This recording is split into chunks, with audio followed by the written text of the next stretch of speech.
বন্ধুরা, আমি আজকে চলে এসেছি সূর্যপুর আজাদ সংঘ ক্লাবের এখানে তোমাদেরকে নতুন কিছু দেখাতে।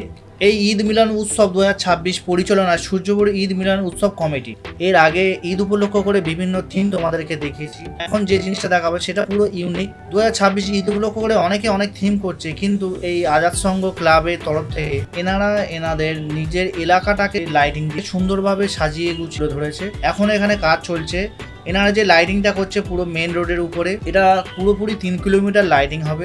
এটা উদ্বোধন হতে চলেছে 29টা রোজার দিন, আর ঈদের পরের দিন আছে মেন অনুষ্ঠান, আর তার সঙ্গে সঙ্গে আছে আতশবাজি ধামাকা। এই জায়গাটা হলো সূর্যপুর নূতন যে পেট্রোল পাম্পটা হয়েছে একদম তার পাশেই স্কুল মাঠ আছে, স্কুল মাঠে অনুষ্ঠানগুলো হবে। এখানে ঈদের পরের দিন বিরাট গজল নাইট অনুষ্ঠান আয়োজিত করা হয়েছে। এখানে যারা যারা আসবে তারা হলো এমডি মাসুম বসিরহাট থেকে, এমডি রাকিবুল বসিরহাট থেকে, বাচ্চা এমডি তানভীর রহমান ঝাড়খণ্ড থেকে, ইশিকা পারভিন মুর্শিদাবাদ থেকে, এমডি সাইফুর রহমান শিশু শিল্পী, এমডি শামিমুর রহমান জয়নগর থেকে। বন্ধুরা, তোমরা সবাই এখানে এসো, তোমাদেরকে এখানে আসার আহ্বান জানালাম।